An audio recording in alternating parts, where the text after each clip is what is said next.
Salut à tous, ravi de vous retrouver sur canalturf.com. Le quintet de ce mardi 4 septembre se déroulera sur l'hippodrome de Strasbourg, à savoir qui était initialement programmé sur celui de Nancy. Hélas, cet hippodrome est actuellement envahi par des mulots et des campagnols, lesquels ont creusé des galeries innombrables et ont rendu la piste dangereuse et impraticable. Donc concernant ce quintet strasbourgeois, mardi 4 septembre, je suis placé en tête numéro 9, Out Bay. Il ne sera pas dérangé par le tracé, puisque son unique sortie sur le parcours s'est soldée par une victoire. Il est également confirmé dans les quintets, déjà 4 places pour lui en 8 quintets courus. Sachez également qu'il a bien fini dernièrement sur l'hippodrome de Deauville.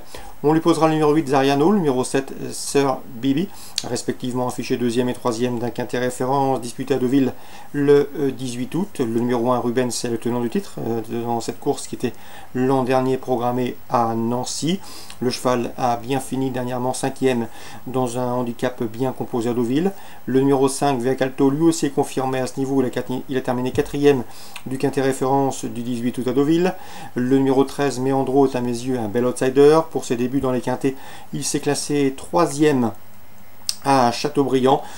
C'était sur plus long, mais il a également gagné sur le parcours et pas sur le parcours, mais sur la distance des demi-mètres, celle qui nous intéresse. Le numéro 6 également, Moonwalk Step, a bien fini pour se classer 6e du quintet référence du 18 août. On garde, d'autant que le cheval est confirmé dans les quintets, 6 places pour lui en 15 événements courus. Et je retiendrai également le numéro 10, Point Blanc, toujours un gant malgré le poids des années. Il a terminé 5e de cette course l'an dernier. Il vient de faire le plein de confiance à réclamer. On s'en méfiera pour son retour dans les handicaps. En cas de partant, ce sera le numéro 12. C'est Réalisateur. Résumé chiffré pour ce quintet du mardi 4 septembre. Le 9, le 8, le 7, le 1, devant le 5, le 13, le 6 et le 10. Suit du programme Strasbourg.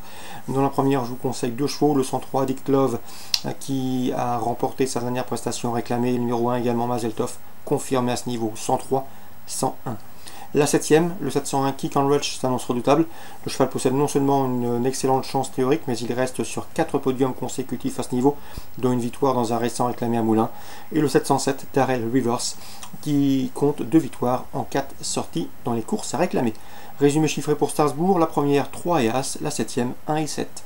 Mont-Saint-Michel Réunion 2, je vous conseille dans la première le 111 Évasion Castelet, 2e à Cabourg cet été. Elle a confirmé depuis en s'imposant en mêlée du Maine début août. Sachez également qu'elle sera pieds nus, qu'elle possède en une 17,5, le meilleur chrono du peloton sur le parcours qui nous intéresse. La 7e, Duc de la Morterie, il n'a pas de marge, mais c'est un cheval extrêmement régulier, il reste sur 4 podiums.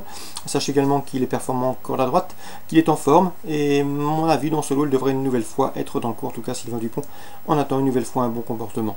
On lui opposera toutefois le 703 Drop Tourgeant, qui reste sur 2 victoires, l'une obtenue à gauche, l'autre à droite. Une confirmation est également attendue. Et enfin, Patrick Martin est confiant que le 806 Bogota d'Air Frais. C'est une jument qui n'a pas gagné depuis pas mal de temps, mais elle est confirmée à ce niveau, elle mériterait amplement de s'imposer. Elle sera à déférer les 4 pieds, confiée à Rick Raffin, ça sent bon. Elle qui vient se classer 6e d'un récent quintet à Cabourg le 24 août.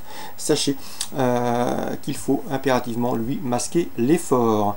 Je lui poserai le 808 Bomina, récente 2e d'un quintet sur l'hippodrome de Cabourg, mais également le 7 Bodega Chenevière, qui contrairement à ses 2 dernières sorties, évoluera déféré des 4 pieds pour cette course visée. Donc pour le Mont-Saint-Michel Réunion 2, on résume tout ça. La première le 11, la 7e le 13 et le 3, la 8e 6, 8 et 7. Croisé-la-Roche Réunion 3, dans la 3e, attention 303 Rapid Rim, 5 courses pour lui sur ce tracé de vitesse et 5 podiums, dont une victoire. Dans la 4e, ma préférence va aux inédites. Je les semble en mesure de dominer celles qui ont déjà couru, avec le 408 Nuala, le 407 Lucky Die, mais également le 405 Appleway. Même chose dans la 5e avec le 502 Falcon Run, un inédit qui est présenté par Freddy Head. Il est bien né et à mon avis il peut s'illustrer d'entrée de jeu. En tout cas c'est le but de la manœuvre pour l'entraîneur cantilien. Concernant Borelli, Réunion 4, mon coup de cœur ira au 201 Coco d'Argent. Il est déjà bien fait à Borelli. Sachez également que le cheval a déféré les 4 pieds pour son engagement sur mesure au plafond des gains. C'est une course visée, il devrait répondre présent. 201 Coco d'Argent, Borelli, Réunion 4. Et concernant Vincennes, Réunion 5, mon coup de cœur sera le 506. C'est Fakir de Janzé. Il n'a pas été des plus vénards dernièrement sur les programmes de Laval où il a été gêné. C'était bien en retrait, le cheval a prouvé sa forme. À mon avis, dans ce lot, il peut faire afficher une belle cote sur le podium. Le 506 Fakir de Janzé, c'est à Vincennes en Réunion 5. Excellent jeu à tous, bonne journée. Rendez-vous demain pour une nouvelle émission.